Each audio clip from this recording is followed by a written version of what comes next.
ನಮಸ್ಕಾರ. ಸರಸ್ವತಿ ಸರಳ ಅಡಿಗೆಗೆ ಸ್ವಾಗತ. ಬರ್ರಿ ಇವತ್ತೊಂದು ರುಚಿಯಾದ ಮತ್ತೆ ಅಗದಿ ಮಾಡೋ ಸಿಂಪಲ್ ಅದ, ಮಾಡ್ಲಿಕ್ಕೆ ಎಷ್ಟು ಸರಳ ಅದ, ತಿನ್ಲಿಕ್ಕೆ ಅಷ್ಟ ರುಚಿ ಅದ ಅಂತದೊಂದು ಪುದೀನಾ ಚಟ್ನಿ ರೆಸಿಪಿನ ನಾ ಈ ವಿಡಿಯೋದೊಳಗೆ ತೋರಿಸ್ಲಿಕ್ಕೆ ನೋಡ್ಕೊಂಡ್ ಬರೋಣ. ಈಗ ಅದಕ್ಕೆ ಏನೇನು ಹಾಕಿ ನೋಡ್ರಿ. ಅರ್ಧ ಕಟ್ ಪುದೀನಾ ಅನ್ನೋದ ನಾ ಬಿಡಿಸ್ಕೊಂಡು ಸ್ವಚ್ಛಗೆ ತೊಳೆದಿಟ್ಕೊಂಡಿನಿ.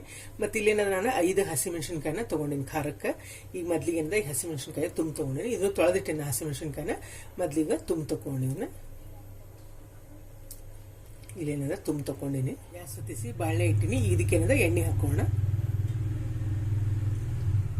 1-2 ರಿಂದ 3 ಚಮಚದಷ್ಟು ಎಣ್ಣೆ ಹಾಕೋಬೇಕಾಗ್ತದ.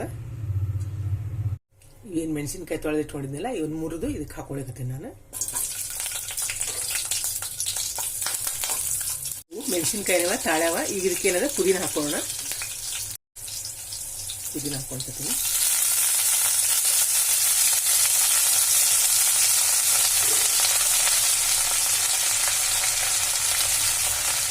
ಇದನ್ನೇನದ ಮಿಕ್ಸ್ ಮಾಡ್ಕೊಳ್ಳೋಣ.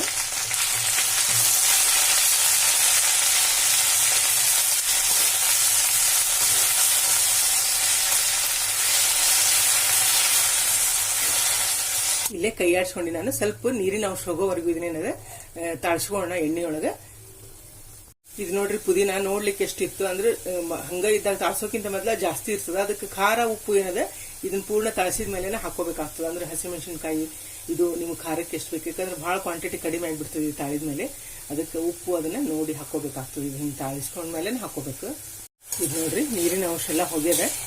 ಈಗ ನಾನೇನದ ಗ್ಯಾಸ್ ಆಫ್ ಮಾಡ್ಲಿಕತ್ತೀನಿ. ಸ್ವಲ್ಪ ಬೆಚ್ಚಗಾತಂದ್ರೆ ಆಮೇಲೆ ಚಟ್ನಿ ರುಬ್ಕೊಂಡಿದ್ದೀನಿ. ತಾಳ್ಸ್ಕೊಂಡಿದ್ದೇನದ ಎಲ್ಲ ಬೆಚ್ಚಗಾಗ್ಯದ. ಈಗ ನಾನೊಂದು ಮಿಕ್ಸರ್ ಜಾರ್ ತಗೊಂಡಿನಿ. ಇದಕ್ಕೆ ಹಾಕೊಂಡಿದ್ದನ್ನ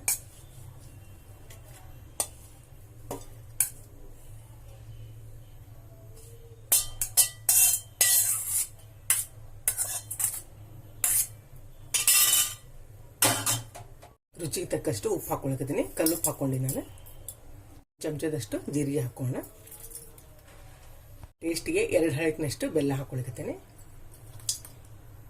ಇಲ್ಲಿ ಒಂದು ಸಣ್ಣ ಬಟ್ಲದಷ್ಟು ನಾನು ಹುರಿದ ಶೇಂಗಾ ತಗೊಂಡಿನಿ. ನೀವು ತಾಳಿಸ್ಕೊಳ್ಳೋ ಮುಂದಾದ್ರೂ ಶೇಂಗಾ ಹಾಕೊಂಡು ಹುರ್ಕೋಬಹುದು, ಅಥವಾ ಹುರಿದ ಶೇಂಗಾ ಪುಡಿ ಇದ್ರೆ ಅದನ್ನು ಹಾಕೋಬಹುದು. ಈ ಶೇಂಗಾನ ಈ ಚಟ್ನಿಗೆ ಏನದ ಬಹಳ ಟೇಸ್ಟ್ ಕೊಡ್ತದೆ. ಹಿಂಗಾಗಿ ನಾನಿಲ್ಲಿ ಸಣ್ಣ ಬಟ್ಲಲ್ಲಿ 1 ಬಟ್ಲ ಹುರಿದ ಶೇಂಗಾ ತಗೊಂಡಿನಿ. 2 ಎಲೆ ಹುಣಸೆ ಹಣ್ಣು ತಗೊಂಡಿನಿ. ಈಗ ಹಿಂಗ್ ಹಾಕೋಣ. ಈಗ ಮೊದ್ಲಿಗೆ ಹಂಗ ರುಬ್ಕೋಣ. ಆಮೇಲೆ ಬೇಕಂದ್ರೆ ಸ್ವಲ್ಪ ನೀರ್ ಹಾಕಿ ಸ್ವಲ್ಪ ತರಿತರಿಯಾಗಿ ರುಬ್ಕೊಂಡ್ರೆ ಟೇಸ್ಟ್ ಇರ್ತದ. ಈಗ ಇದನ್ನ ರುಬ್ಕೊಂಡು ಚಟ್ನಿನ ಇದು ಇಷ್ಟು ರುಬ್ಕೊಂಡಿನಿ. ಇಷ್ಟು ತರಿತರಿಯಾಗಿದೆ. ಈಗ ಇದಕ್ಕೇನದ ನಾನು 2 ರಿಂದ 3 ಚಮಚದಷ್ಟು ನೀರ್ ಹಾಕೊಳಿಕತ್ತೀನಿ.